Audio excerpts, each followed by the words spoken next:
Okay na? Okay, we start with addition. We start with addition, okay? So in addition, we will be talking about the sum of, we call it as fraction. Because in addition, the hardest thing to add is fraction. Okay? When you say fraction, there are two fractions. Proper and improper fraction. You have proper and improper fraction. Okay, what is the difference between proper and improper? Proper, the value is less than 1. When you say improper, the value is greater than 1. For example, you have for proper, you have 1/2. This is less than 1. Okay? So 1/2.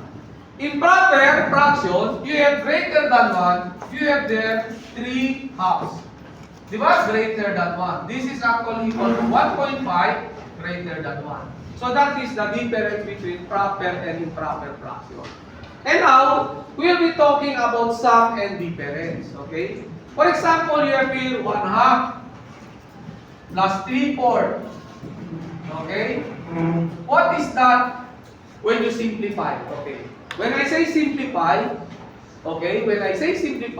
you simplify the numbers into a single term.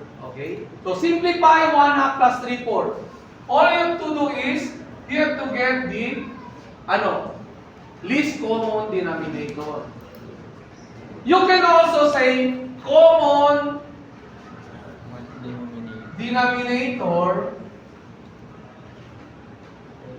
or least common denominator. Okay?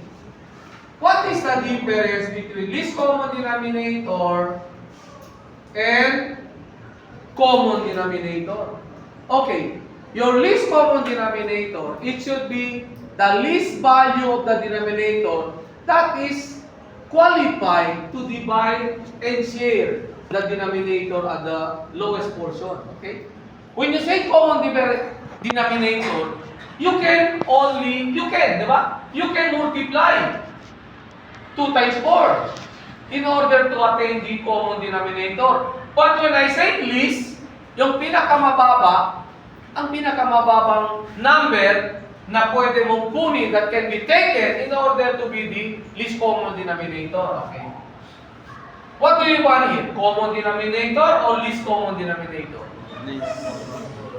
But when you say common denominator and least, and you are choosing least, what is the least common denominator? 2. 2. Okay. The denominator number that is allowed to divide and share. 2. 2? So 2 divided by 4 cannot be. So the least common is 4. Least common. Pinakamababa.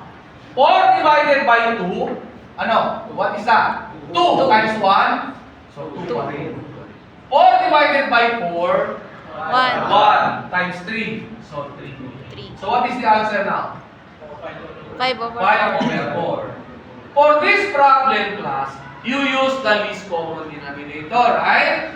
Now, in order not to be down, we use common denominator. Okay, we will use the common denominator by using 1/2 plus 3/4 using only common, not the least.